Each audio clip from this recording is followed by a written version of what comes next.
Yun, no? Oh, dandan baka ano madulas. Madulas yan, no? Yan.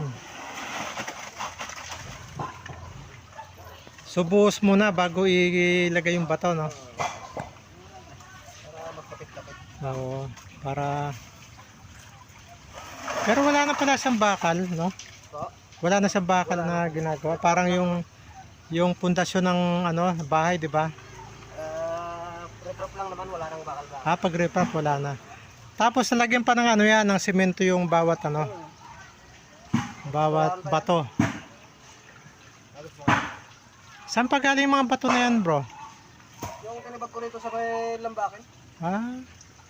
Yung binuhusan kong kalsada dyan. Oo. Mga ano rin yan, no? Mga semento, no? Mga... Yan ang matibay na pang-reprop. yan ba? Kasi iba yung batong buhay di ba? Inaano pa. Kaso mahirap hanapin yun no? Mga ganun. Pagkatapos yung iskombro na yan, wala yun. Namumugbog katagalat. Pero ito matibay, matibay kasi may semento siya, no? Okay.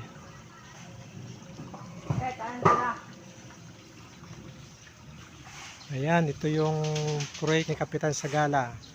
Huling term niya na ngayon, bro, no? Yan, pero siya'y gumagawa pa rin no, ng mga project no, na kanyang nasasakupan. Yan.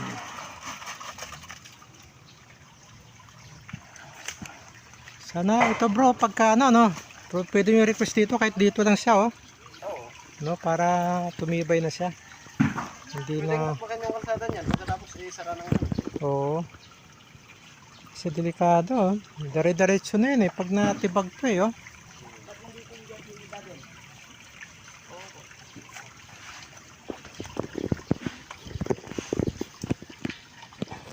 Ay, naiulan, ulan na. Ramdam na yung kalaban. Oo. Sana bago tag-ulan, no, matapos na yan. Sa bagay, yan na, no? Patapos na Wala pa kami isang linggo. Inaalala kasi namin dito, ito nga, itong anong to huh? Kasi kailangan taga na riprap no? Ibahin mo nga pwesto mo ron, dito kasi ako. Anong pangalan na, boss? Para mapanood mo yung ano natin, yung proyekto na ginagawa ni Kapitan Bonnie. Oh, yan. Oh, kaway-kaway muna. Oh, hi. Oh.